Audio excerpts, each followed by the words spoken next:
Haha, I just had a blast with the $18,000 you saved up recently, my mother-in-law Danielle announced triumphantly over the phone. I had just returned from a 7-day overseas trip, and her words struck me like a bolt of lightning. $18,000? Saved up? What was she talking about? I had no memory of saving that kind of money. As a freelance jewelry designer, I certainly had some savings for emergencies, but that was tucked away in my bank account. I didn't keep large sums of cash on hand, and my debit card was always with me. No one else could withdraw that much money. You did give it to me, so I took it from the sideboard drawer. You guys are rich, it's fine. Danielle's voice oozed with a careless confidence that made my stomach churn. What I don't understand, I started, but Danielle cut me off. But it seems you had fun, thank you. Count on me for next time. And with that, the call ended. $18,000, what money could that be?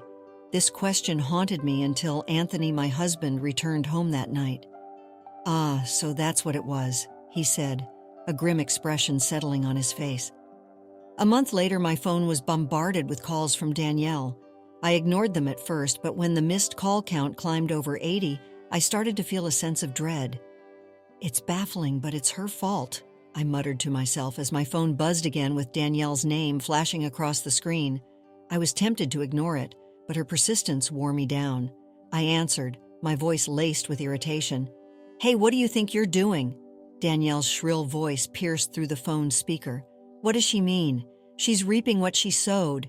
My name is Lauren. I'm a 31-year-old freelance jewelry designer. I long to have children, but my work keeps me incredibly busy. My husband Anthony is the same age as me.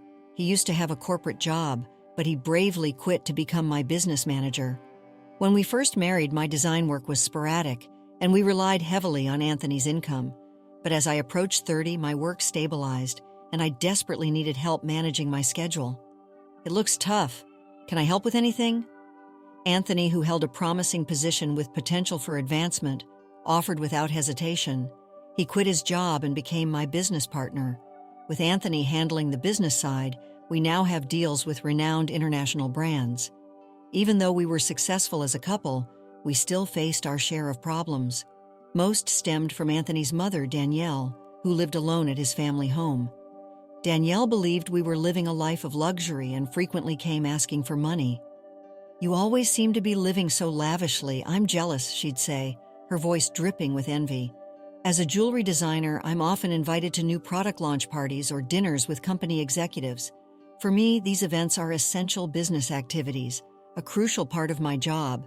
But to Danielle, they seemed like nothing more than frivolous leisure, and she demanded the same lifestyle for herself. I want to throw a party for my friend soon. Can you give me some money for it? Of course, I could afford to give her money, but just because she asked, it might have looked glamorous from the outside, but maintaining our lifestyle was costly, and there were business obligations I couldn't simply ignore. We're not living in luxury, Danielle. This is all part of our work. Dressing up, eating at expensive places. It's necessary. I tried to reason with her, but my words fell on deaf ears. I envy you, she'd reply with a sarcastic bite. Danielle simply refused to understand. While I consistently refused Danielle's requests, Anthony, being her son, sometimes gave in. He handed her money, hoping it would appease her. If giving her a little money keeps her quiet, then it's a small price to pay, he'd say, sighing. For Anthony, giving Danielle money was easier than dealing with her constant interruptions and demands that disrupted our work. But as we soon discovered, Danielle's demands only escalated, leaving us both at our wits' end. I need a new dress for an upcoming gathering I've been invited to, Danielle announced just the other day, barging into our house and pestering Anthony. A dress? Wouldn't a two-piece suit work? Anthony countered, hoping for a more affordable option. We had been asked to buy Danielle clothes before, and there were undoubtedly cheaper options available, but what Danielle wanted was undeniably expensive. It's a fancy party. Everyone will be dressed up. I can't be the only one in old clothes, Danielle argued, her voice rising in a dramatic crescendo. I think proper attire, old or new, shouldn't matter, I interjected, trying to reason with her. Oh, speaking of dresses, I need a matching bag too, so I'm counting on you for that. And with that, Danielle flounced out, leaving Anthony and me to deal with the financial fallout. Anthony had set up a credit card in Danielle's name because of her frequent requests for money. He had urged her to use it for her expenses. At first, she overspent and received warnings from Anthony, but she showed no sign of changing her ways. Anthony asked her to at least inform us before making large purchases, so she begrudgingly began to tell us what she intended to buy. "I found this beautiful ring and just had to buy it. Sorry for the after-the-fact notice," she'd say casually, and the bill that arrived later would be astronomical. "If you're going to spend like this, can you return the card? We can't afford to pay for it all." Anthony tried to reason with her, but his words bounced off her like rubber bullets. The card may have been in Danielle's name, but Anthony was footing the bill. Danielle seemed to operate under the delusion that a credit card was a bottomless well of magic money. "A credit card isn't a magic money dispenser, Danielle. What you spend must be paid for." Despite Anthony's attempts to explain the concept of responsible credit card use, Danielle continued to use the card recklessly. "What the heck? I couldn't pay for my shopping the other day." She stormed in one afternoon, her face contorted with anger. "We're struggling with the payments because of your overspending, so we've lowered your monthly limit. It's still enough, right?" Anthony said, his voice tight with frustration. "Just because you say that, you two are still dressing up and going to fancy places. How is what I'm doing any different?" Danielle retorted, her eyes blazing with defiance. "That's part of our job, Danielle." I tried to explain, but Danielle was having none of it. "If that's a job, then what I'm doing isn't any different. It's unfair that only you two get to have all the fun," she spat, storming out of the house in a huff. The product launches and parties we attended often took place in luxury hotel event halls or restaurants, but our attendance was purely for work purposes. To Danielle, it seemed like we were just indulging in a life of extravagance and amusement. Ever since Anthony put a limit on her credit card spending, Danielle seemed to have quieted down, at least for a little while. She occasionally came to our house to complain about something to Anthony, but for the most part, life went on without any major issues. As the end of the year approached, however, there was a significant change in my work. A foreign brand manufacturer approached me with a proposal to expand our business dealings by moving our base overseas. I was ecstatic. If this worked out, I could finally join the ranks of top-tier designers. "It's a chance we have to take, right? Opportunities like this are rare," Anthony agreed, sharing my excitement, but a nagging worry gnawed at me. "I'm worried about Mom. She might even say she wants to come with us." Given Danielle's past behavior, it was a very real and very daunting concern. "It would be wonderful to live overseas. I want to come too." We told Danielle about our plans that weekend, and as we predicted, her response was immediate and enthusiastic. "We're going there for work. It's not going to be a leisurely life," Anthony explained patiently, trying to temper her expectations. But Danielle was not easily dissuaded. "You're trying to trick me. You plan to live even more lavishly there without me watching." "We're not moving there permanently. We'll come back after our work settles down overseas," Anthony insisted, his patience wearing thin. "Aren't you exhausted by this circular argument?" I whispered to Anthony, my shoulders slumping with defeat. We were both utterly drained from trying to reason with Danielle. "Okay, we can't take you with us, but how about we pay for a week-long trip for you instead?" Anthony offered, worn down from trying to convince her. "Really, are you sure?" Danielle's face lit up, her earlier indignation forgotten. "We'll cover your flight and hotel, but the rest is up to you," I clarified, hoping to set some boundaries. Danielle left, half happy but not entirely satisfied. As we suspected, the peace didn't last long. A few days later, while Anthony was busy with the overseas move arrangements, Danielle visited our house again. "Hey, Lauren, Anthony said that, but I want to shop over there too. Can you give me some money?" she demanded, her tone laced with entitlement. "What about the card that Anthony gave you?" I asked, knowing there was a credit card she was supposed to be using. "That's the thing. Anthony finally took it away from me the other day," Danielle admitted, a pout forming on her lips. It seemed she had been admonished for her excessive spending and had her credit card privileges revoked. Perhaps Anthony was worried she would misuse the card with the fluctuating currency rates overseas, I thought. But I didn't have that kind of money on hand either. "I can't give you money without Anthony's approval," I stated firmly. "Can you ask him?" Danielle pleaded. "It's no use asking him. That's why I'm asking you," she insisted, raising her voice in frustration as she left our house. Over the new year, Danielle went on her 7-day trip abroad. I assumed Anthony had somehow managed the money for her trip. However, upon her return, Danielle revealed an unbelievable truth. "I'm back! It was so fun!"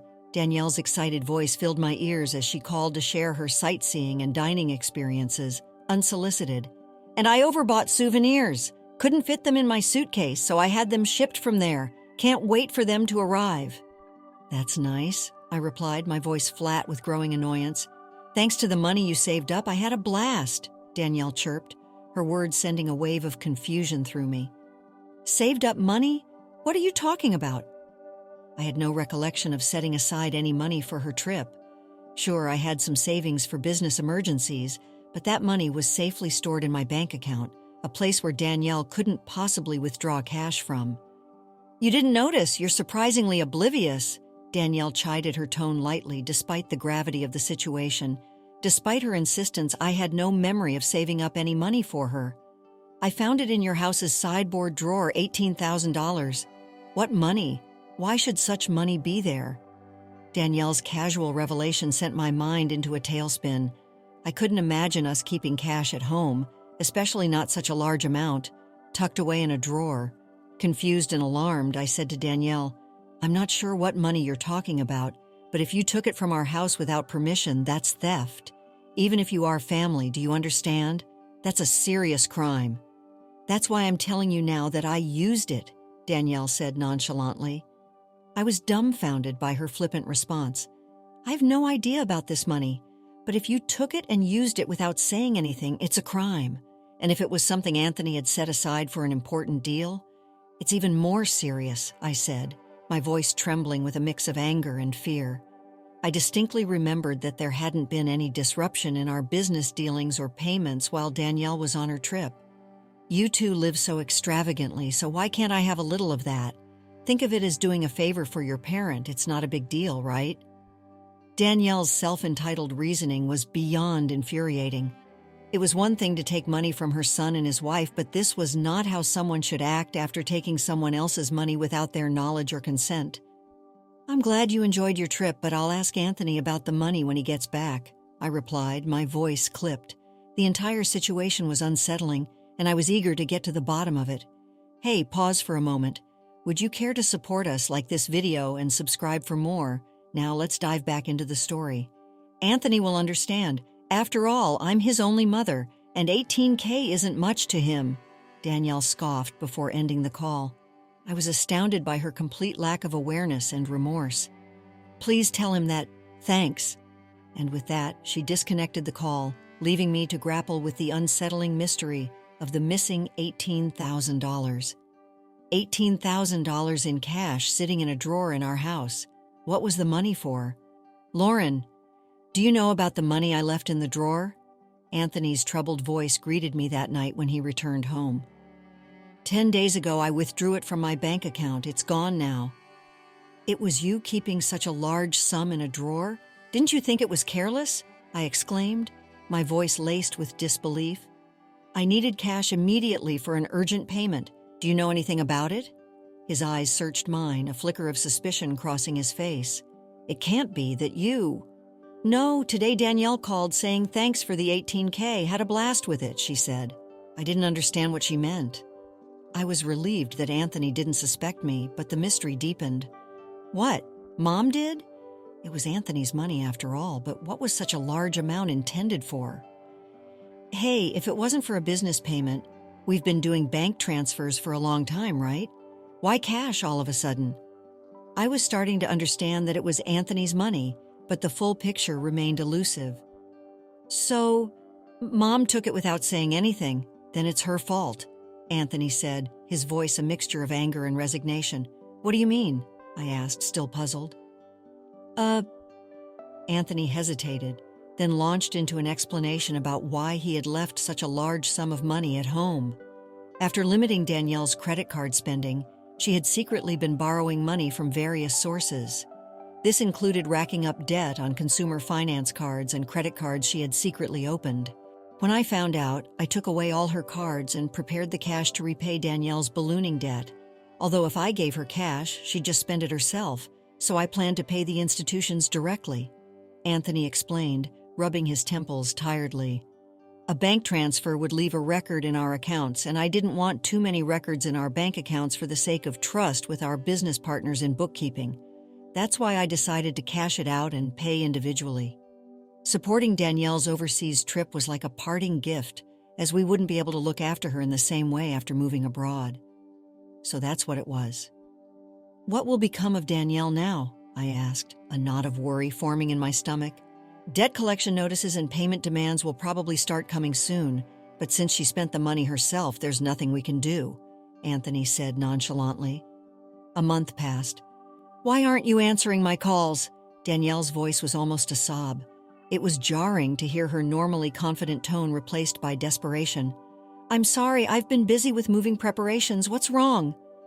I tried to calm myself down and listen to what Danielle had to say. It was time to hear her side of the story. It's not just what's wrong. They're asking for money and payments almost every day. It's too much, she cried, her voice cracking. What, Anthony? You contacted him, right? He seems to be blocking my calls. I can't get through to him at all. Lauren, you're my only hope now. Please help me. I was surprised that Anthony would take such a drastic step with his mother. If he had paid off Danielle's debts with the money he had prepared, this situation wouldn't have happened. It seemed Danielle was now inundated with collection letters from finance companies and consumer lenders. The collection calls were relentless, and she appeared helpless and overwhelmed. I had never witnessed such a scene before. It was something I thought only happened in television dramas. I'll mention it to Anthony, but I can't say what he'll do, I said, unsure how to handle the situation. A mother in trouble. A son must help, right? Please ask him for me, okay? And with that plea, the call ended. We needed funds for our business expansion overseas, and we couldn't afford to keep bailing Danielle out. Besides, it was her fault for using the money Anthony had prepared to pay off her debts for a lavish trip instead. She had left herself no room for excuses. She called you? Just ignore it. I told Anthony about the call after he returned home that night, looking weary from the day's work. I had planned to sort things out before we left, but she wasted the opportunity herself. He dismissed Danielle's plight coldly. He was right. The money was originally intended to clear her debts, and she squandered it on a luxurious trip. Despite continued calls from Danielle, I finally gave in and blocked her number, just like Anthony had done. A part of me felt sorry for her, being Anthony's mother and all, but there was nothing I could do if Anthony had decided to cut her off. Meanwhile, the day of our move overseas was fast approaching. I had to finish packing. As I looked around our still cluttered room, a wave of sadness washed over me. Danielle had ended up selling her house to try to pay off her debts. In addition to the $18,000 that Anthony had set aside to repay her initial debts, she seemed to have hidden more. The total amount was so large that even after selling her land and house, she couldn't pay it all off. The final balance was unimaginable. Our family home is gone. Are you okay with that? Anthony asked, his voice heavy with emotion. How can I be okay? But there's nothing we can do, I replied, my heart aching for him. Anthony looked genuinely sad. Losing the house where one grew up must feel like an immense loss. Having lost my parents' house early on in life, I understood the profound loneliness of losing a family home. But unlike me, Anthony lost his place to return to because of his loving mother. I couldn't even begin to imagine how that felt.